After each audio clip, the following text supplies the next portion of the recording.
فإن خير الحديث كتاب الله وخير الهدي هدي محمد صلى الله عليه وسلم وشر الأمور محدثاتها وكل محدثة بدعة وكل بدعة ضلالة. أعوذ بالله من الشيطان الرجيم. ونفس وما سواها فألهمها فجورها وتقواها قد أفلح من زكاها وقد خاب من دساها.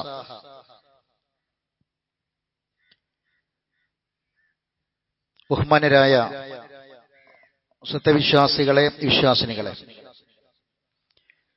ജീവിതത്തിന്റെ എല്ലാ മേഖലകളിലും അള്ളാഹുവിന്റെ വിധിവിലക്കുകളെ സൂക്ഷിക്കണമെന്ന് ഓർമ്മപ്പെടുത്തുകയാണ്. പരിശുദ്ധ റമളാനിൽ നേടിയെടുത്ത ഈമാനും തഖ്വയും എല്ലാം മരണം വരെ നിലനിർത്താനുള്ള കഠിനമായ പരിശ്രമം തുടർന്നുകൊണ്ടേയിരിക്കണമെന്ന് എല്ലാവരെയും എന്നെയും ഓർമ്മപ്പെടുത്തുകയാണ്, വസിയ്യത്ത് ചെയ്യുകയാണ്. അള്ളാഹു നമ്മെ എല്ലാവരെയും അതിനനുഗ്രഹിക്കുമാറാവട്ടെ.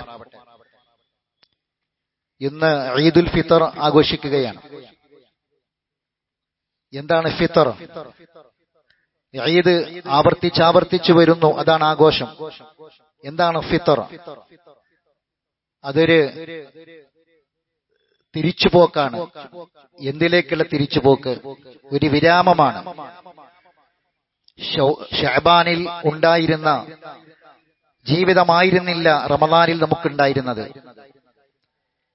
നമ്മുടെ ഭക്ഷണത്തിലും നമ്മുടെ മറ്റ് വിഷയങ്ങളിലുമെല്ലാം നമുക്ക് അനുവദിക്കപ്പെട്ട പലതും നമുക്ക് റമളാനിന്റെ പകലുകളിൽ ഹറാമായിരുന്നു.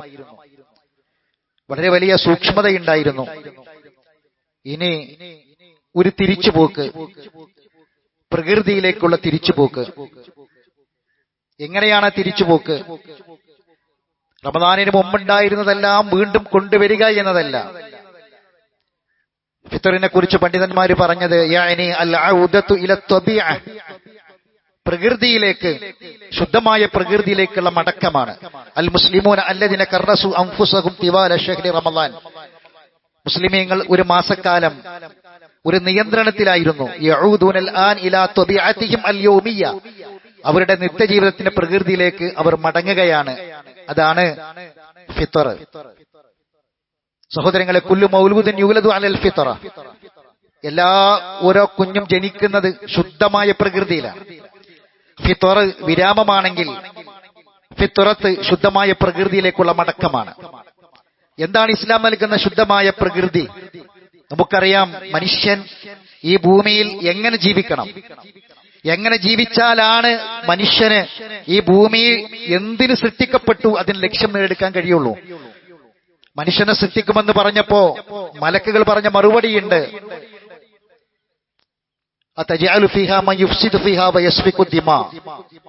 ഭൂമിയിൽ കുഴപ്പമുണ്ടാക്കുന്ന, രക്തം ചിന്തുന്ന, പരസ്പരം കലഹിക്കുന്ന ഒരു വിഭാഗത്തെ സൃഷ്ടിക്കണോ എന്ന് ചോദിച്ചൊരു ചോദ്യമുണ്ട്.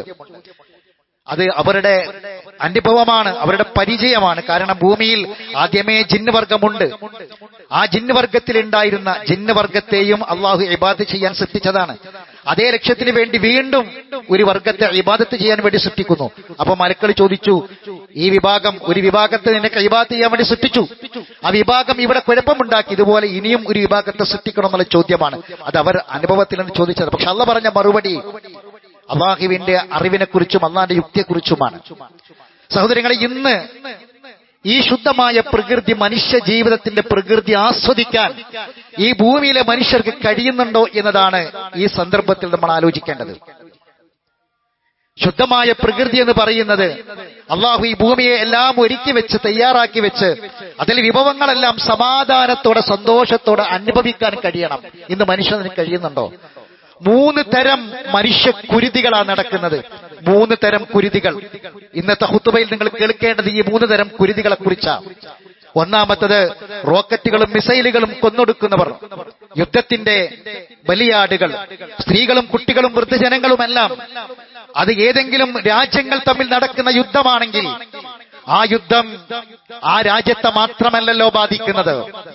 നമ്മൾ ആലോചിക്കണം, മിസൈലുകളും റോക്കറ്റുകളും ഉയർത്തിവിട്ട പൊടിപടലങ്ങൾ, തീജ്വാലകൾ, അതിന്റെ പുകയെ, ആ പുക നമ്മുടെ നാട്ടിലെ അടുപ്പിൽ പുക ഉണ്ടാകുന്ന അവസ്ഥയിലേക്ക് എത്തില്ലേ?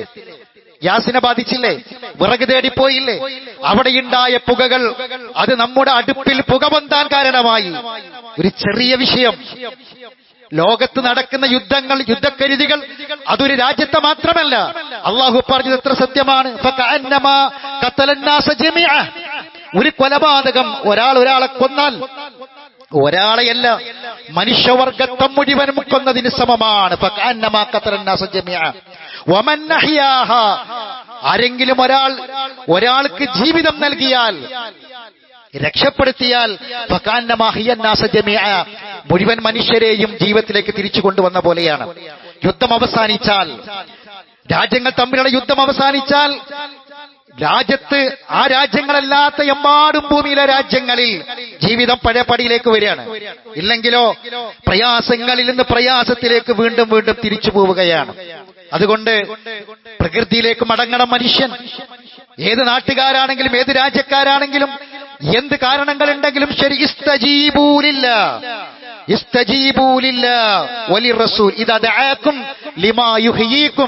നിങ്ങൾക്ക് പച്ചയായ ജീവിതം നൽകുന്നതിലേക്ക് അല്ലാഹും അവന്റെ റസൂലും നിങ്ങൾ വിളിക്കുമ്പോൾ നിങ്ങൾ ഉത്തരം കൊടുക്കണം. ഇസ്തജീബൂലില്ല. ഏതിലേക്കാണ്? ലിമാ യുഹ്യീക്കും, നിങ്ങൾക്ക് ശരിയായ ജീവിതം നൽകുന്നതിലേക്ക്. രാവിലെ ഉണർന്ന് രാത്രി ഉറങ്ങുന്നത് വരെ സമാധാനത്തോടെ, സന്തോഷത്തോടെ, പ്രയാസങ്ങളും പ്രതിസന്ധികളും ഇല്ലാതെ നല്ല രൂപത്തിൽ ജീവിക്കണം. ആ ജീവിത ശൈലിയാണ്, പ്രകൃതിയാണ്.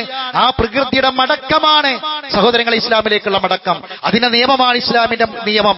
അതിലേക്കാണ് അല്ലാഹു തആല ക്ഷണിക്കുന്നത്. അപ്പോൾ ഒന്നാമത്തെ കുരുതി ലോകത്ത് രാജ്യങ്ങൾ തമ്മിലുള്ള കുരുതികളാണെങ്കിൽ, രണ്ടാമത്തെ കുരുതി നമ്മുടെ വീട്ടിലും നമ്മുടെ നാട്ടിലും നമ്മുടെ കുടുംബത്തിലും നടക്കുന്ന കുരുതികളാണ്. കുടുംബ വഴക്കിനെ തുടർന്ന് ഒരു ഓട്ടോറിക്ഷയിലിട്ട് ഒരു ചെറുപ്പക്കാരനെ തന്റെ കുടുംബത്തിലെ അംഗം കത്തിക്ക് പച്ചയായി കുത്തി 1000 കുത്തുകൾ കുത്തി കൊടലുപുറത്തേക്ക് ചാടിയിട്ട് ഭീകരമായ ദൃശ്യം പോലും കാണാൻ കഴിയാതെ, പോലീസുകാർക്ക് മുന്നിൽ പോലും പിടികൊടുക്കാതെ അവിടെ ഒരു പ്രത്യേക അന്തരീക്ഷം സൃഷ്ടിച്ചൊരു ചെറുപ്പക്കാരൻ കുടുംബ വഴക്ക് റോട്ടിൽ ഒരു ഓട്ടോറിക്ഷയിൽ തീർത്ത അതിദാരുണമായ രംഗം നമ്മൾ കണ്ടു. വീട്ടിൽ സ്വന്തം മരുമകൾ വെട്ടിക്കൊന്ന അമ്മായിമ്മയുടെ കഥ, ചരിത്രം നമ്മൾ അടുത്ത ദിവസമാണ് നമ്മൾ കേട്ടത്. ഇത് കുടുംബത്തിൽ, വീട്ടിൽ നടക്കുന്ന കുരുതിയാണ്. 3 കുരുതികളാണ് സഹോദരങ്ങളെ. 1, രാജ്യത്ത് യുദ്ധങ്ങൾ നടക്കുന്നുണ്ടെങ്കിൽ, 2, നമ്മുടെ വീട്ടിലും നമ്മുടെ നാട്ടിലും നമ്മുടെ രാജ്യത്തും നടക്കുന്ന, നമ്മുടെ കുടുംബത്തിൽ നടക്കുന്ന കുരുതികളാണ്. ഇവിടെയാണ് കുടുംബം തകർന്നു പോകുന്നത്. മസ്കൻ, ഒരു വീട്, ഒരു കുടുംബം സമാധാനത്തിന്റെ ഇടമാണ്. അതാണ് ഖുർആൻ പ്രയോഗിച്ച പദം. എന്തുകൊണ്ട് ഒരു വീട്ടിലെ സമാധാനം നഷ്ടപ്പെട്ടു? സ്വാർത്ഥതയാണ്, സ്വയം താല്പര്യങ്ങളാണ്. ഒരാൾക്ക് സ്വന്തം മരുമകളെ പോലെ മകളെ കാണാൻ കഴിയാത്ത വിഷയം, സ്വന്തം ഉമ്മയെപ്പോലെ ഭർത്താവിന്റെ ഉമ്മയെ കാണാൻ കഴിയാത്ത വിഷയം. നമ്മുടെ കാഴ്ചപ്പാടിന്റെ തകരാറുകളാണ്, നമ്മുടെ വീക്ഷണത്തിലെ തകരാറുകളാണ്, നമ്മുടെ സംവിധാനത്തിലെ തകരാറുകളാണ്. കുടുംബത്തിൽ ആ കുടുംബം എന്ന ഭദ്രമായ സംവിധാനം തകർന്നുകൊണ്ടിരിക്കുന്നു. അതുകൊണ്ട് കുടുംബങ്ങളിൽ നടക്കുന്ന കുരുതിയാണ് രണ്ടാമത്തത്. മൂന്നാമത്തത്, നമ്മളെ തന്നെ കൊന്നുകൊണ്ടിരിക്കുന്നു. സ്വയം നമ്മൾ ജീവിതം അവസാനിപ്പിച്ചുകൊണ്ടിരിക്കുന്നു. അതൊരു കയർത്തുമ്പിലാവാം, ഒരു റെയിൽവേ ട്രാക്കിലാകാം, വിഷം കുടിച്ചുകൊണ്ടാകാം, കിണറ്റിൽ ചാടിയാകാം. ഇതൊന്നുമല്ലാതെ നമ്മൾ പോലും അറിയാതെ നമ്മളെ കൊന്നുകൊണ്ടിരിക്കുന്നുണ്ട്. ലാ തുൽഖു ഐദീകും ഇല തഹ്ലുക, നിങ്ങൾ നിങ്ങളെ കൈകളെ നാശത്തിലേക്ക് ഇടരുത് എന്ന് അല്ലാഹു തആല ഖുർആനിൽ പറയാനുള്ള കാരണം എന്താണ്? നമ്മുടെ ഭക്ഷണക്രമങ്ങളാണ്. ഇത് നമുക്കറിയാം. ഇന്ന് നമ്മളെല്ലാവരും കേട്ട, നമ്മൾ അറിഞ്ഞൊരു മെസ്സേജ് ഉണ്ട്. വലിയ അമേരിക്കൻ കമ്പനികൾ, KRK, അതുപോലെ തന്നെ KKR തുടങ്ങിയ അമേരിക്കൻ കമ്പനികൾ കോടികളാണ് നമ്മുടെ ഹോസ്പിറ്റലുകളിൽ മുടക്കിക്കൊണ്ടിരിക്കുന്നത്. കേരളത്തിലെ വലിയ ഹോസ്പിറ്റലുകളിൽ, കോഴിക്കോടുമുണ്ട് അത്തരം 3 ഹോസ്പിറ്റലുകളിൽ വലുത്. അങ്ങനെ നമ്മുടെ പ്രദേശങ്ങളിലെല്ലാം അമേരിക്കൻ വൻകിട കമ്പനികൾ പണം മുടക്കിയിട്ടുണ്ട്. കോടികളാ മുടക്കിയത്. അവരെങ്ങനെയാണ് കോടികൾ മുടക്കുന്നത്? അവര് വെറുതെ മുടക്കില്ല. അവര് ഷെയർ എടുത്തിട്ടുള്ളത് വ്യക്തമായ സ്റ്റഡിയുടെ അടിസ്ഥാനത്തിലാണ്, കൃത്യമായ പഠനം നടത്തിയാണ്. എന്താണ് ആ പഠനം?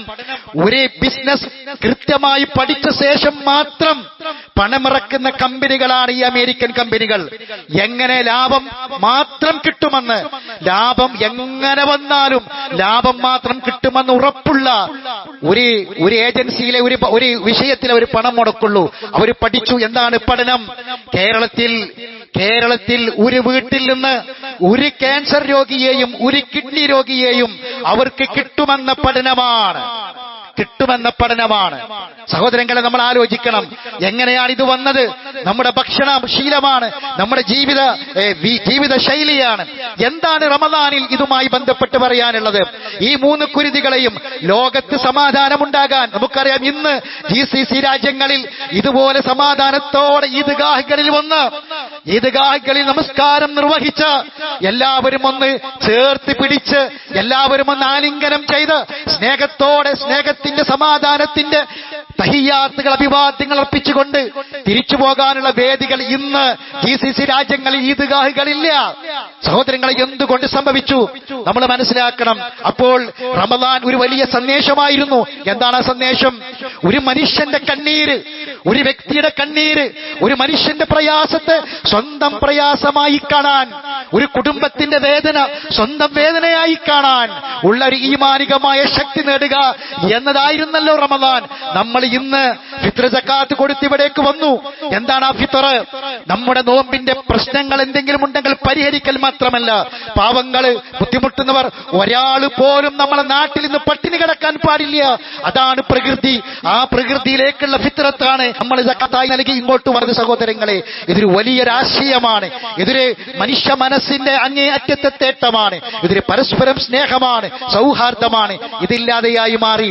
ഇവിടെയാണ് നമ്മൾ ആലോചിക്കേണ്ടത്. ഭക്ഷണം നമ്മൾ ശീലിച്ചു. റമദാനിൽ രുചികരമായ ഭക്ഷണമുണ്ട്, പാനീയമുണ്ട്. വേണ്ട എന്ന് വെച്ചവരാണ് നമ്മൾ.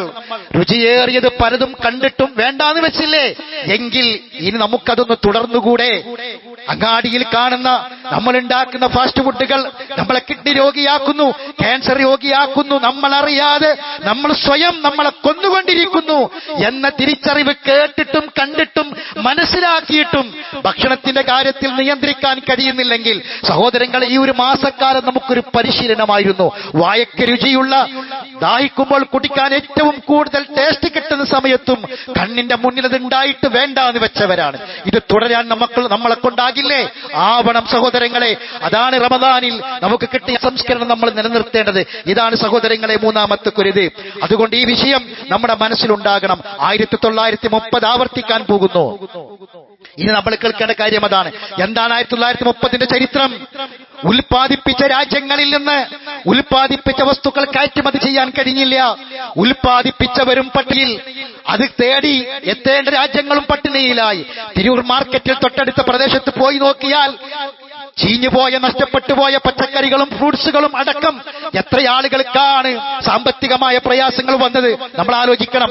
1930 അതേ അവസ്ഥയിലേക്ക് നമ്മുടെ രാജ്യം അതിന്റെ മുന്നിൽ നിൽക്കുകയാണ്. മുന്നോട്ട് പോകുമോ പിന്നോട്ട് വരുമോ എന്ന് നമുക്കറിയില്ല. ഈദ്ഗാഹുകളിൽ നമ്മുടെ മനസ്സുകൾ ആത്മാർത്ഥമായ പ്രാർത്ഥനയുണ്ടാകണം. അതോടൊപ്പം നമ്മളൊന്ന് ജീവിക്കാൻ പഠിക്കുക, ധൂർത്തൊഴിവാക്കുക, പൊങ്ങച്ചങ്ങളും ആർഭാടങ്ങളും ഒഴിവാക്കുക. സാമ്പത്തിക പ്രതിസന്ധി വരാൻ പോകുന്നു, വലിയ സാമ്പത്തിക പ്രതിസന്ധി വരാൻ പോകുന്നു. അതുകൊണ്ട് സമ്പത്ത് സൂക്ഷിച്ചുപയോഗിക്കുക. ഭക്ഷണപാനീയങ്ങൾ വെറുതെ കളയരുത്, വസ്ത്രങ്ങൾ വെറുതെ വാങ്ങിക്കൂട്ടരുത്, ധൂർത്തുകളും പൊങ്ങച്ചങ്ങളും ആർഭാടങ്ങളും ഉണ്ടാകരുത്. ഒരു വലിയ സാമ്പത്തിക പ്രതിസന്ധിയെ നമ്മൾ മുന്നിൽ കാണണം. ആ ഒരു സാഹചര്യമാണ് നമ്മളെ മുന്നിലുള്ളത്. അതുകൊണ്ട് ആ ഒരു പ്രയാസത്തിലേക്ക് നമ്മൾ പോകുമെന്നതിനാൽ സൂക്ഷ്മതയോടെ ശ്രദ്ധിക്കുക, കൈകാര്യം ചെയ്യുക.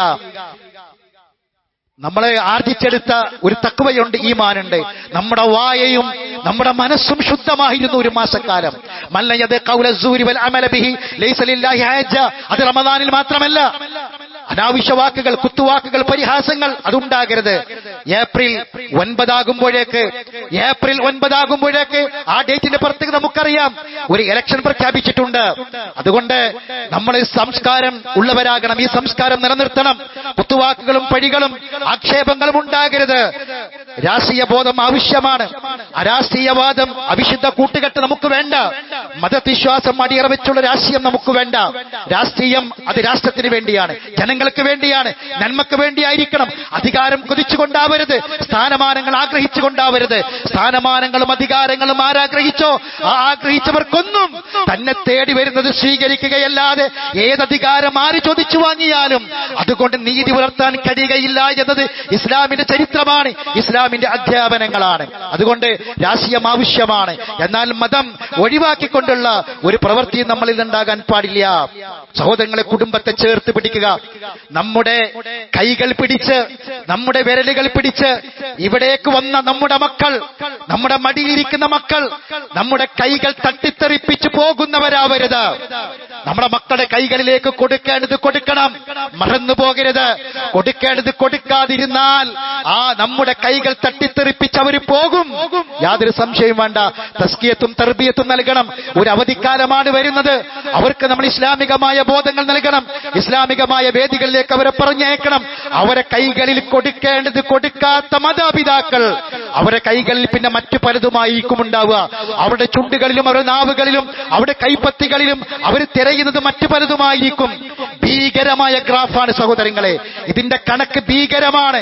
തീരദേശങ്ങളിലും നമ്മുടെ നാടുകളിലും ഓവൻ ചാലുകളിലും ഒക്കെ തന്നെ നമ്മൾ കാണുന്ന ഭീകരമായ കാഴ്ചകളുണ്ട്. എന്താണ് ആ ഗ്രാഫ്?